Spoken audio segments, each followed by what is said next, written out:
فضائل اعمال جو تبلیغی جماعت کا نصاب ہے اس کے اوپر اعتراض کرتے ہوئے انجینئر محمد علی مرزا صاحب نے ایسی بچوں والی باتیں کہی ہیں، جس سے معلوم ہو رہا ہے کوئی قرآن حدیث کے اوپر عبور ہی نہیں ہے۔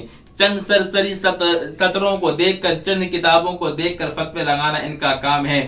کہتے ہیں کہ حضرت شیخ الحدیث نے اس کے اندر کرامات کا ذکر کرا ہے، مفتی طارق مسعود صاحب نے اس کا جواب دیا، کرامات کا ثبوت قرآن حدیث سے ثابت کیا۔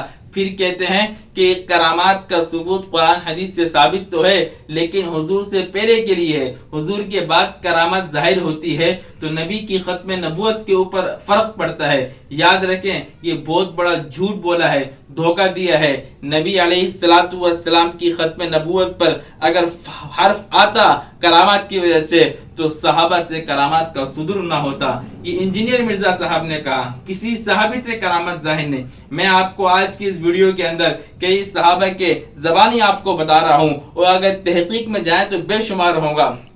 کئی صحابہ سے کرامات ثابت ہیں۔ نبی کے دور کے اندر حضور علیہ السلام تشریف فرما ہے، حضور نے کنکریوں کو اٹھایا ہے اور ابو بکر کے ہاتھ میں دیا، ابو بکر اپنے کان میں لگاتے ہیں، اس سے کلمہ پڑھنے کی آواز آتی ہے، عمر کو دیا، عمر ہاتھ میں لے کے کان کی طرف کرتے ہیں، کلمہ پڑھنے کی آواز آتی ہے، دوسرے کو دیا، اسے وہ آواز نہیں آتی۔ دیکھو اگر نبی کی کرامت کس کو کہو گے، نبی کا معجزہ کہو گے تو ہر موجود مجلس میں موجود ہر ایک کو آواز آنی چاہیے تھی۔ یہ ابو بکر اور عمر کی کرامت تھی کہ ان کو آواز آئی، اس کے علاوہ تیسرے کو نہیں آئی۔ یہ کرامت کے مرتبے میں موجود تھے۔ نبی علیہ الصلوۃ والسلام دنیا سے چلے گئے ہیں، حضرت عمر موجود ہیں، خلیفہ ہیں، زمین پہ زلزلہ آتا ہے، درہ مارتے ہیں کہ عمر تجھ پہ انصاف نہیں کرتا، زمین ٹھہر گئی، آج تک اس زمین پہ زلزلہ نہیں آیا۔ عمر کی کرامت ہے، عمر کا دور ہے، مسجد نبوی کا ممبر ہے، جمعے کا دن ہے، خطبہ جمعہ ہے، عمر بیٹھے ہیں اور اچانک کہتے ہیں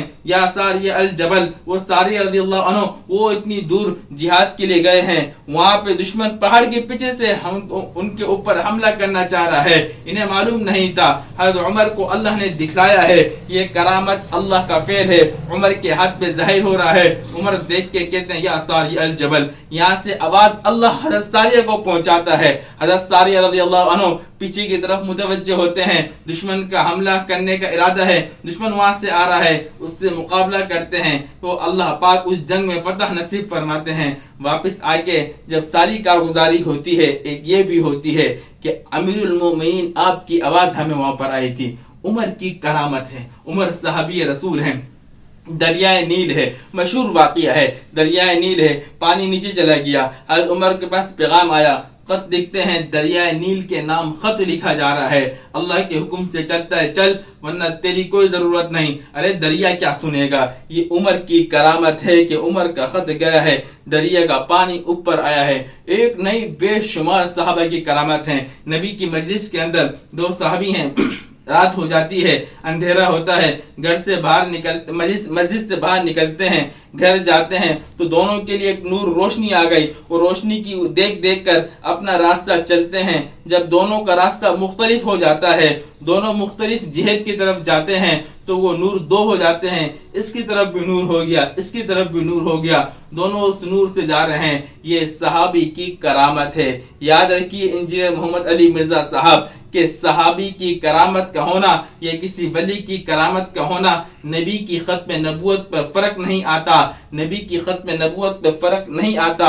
اگر فرق آنا ہوتا تو نبی علیہ السلام کے زمانے میں بھی، نبی کے زمانے کے بعد بھی کسی صحابی کے ہاتھ کے اوپر کرامات کا ظہور نہیں ہوتا۔ یہ چند ماحضر جو ذہن میں واقعات تھے وہ میں نے عرض کر دیے، اگر تفصیل میں جائیں گے بے شمار سینکڑوں میں مثالیں پیش کر سکتا ہوں صحابہ کرام کی۔ بخاری میں موجود ہیں، مسلم میں موجود ہیں، ترمذی میں موجود ہیں، الترغیب والترہیب میں موجود ہیں۔ کن کن کتابوں کا نام لوں، ان میں کئی حوالے موجود ہیں کرامات ہوں گے۔ فضائل اعمال کو اعتراض کرنا، تبلیغی جماعت پہ بھوگنا اور یہ سمجھنا کہ لوگ اسے چھوڑ کر آپ کی طرف آئیں گے، یہ آپ کی بھول ہے۔ سورج کو دیکھ کے تھوکنا، اپنا منہ خراب ہوگا، سورج پہ کچھ نہیں ہوگا۔ السلام علیکم ورحمۃ اللہ۔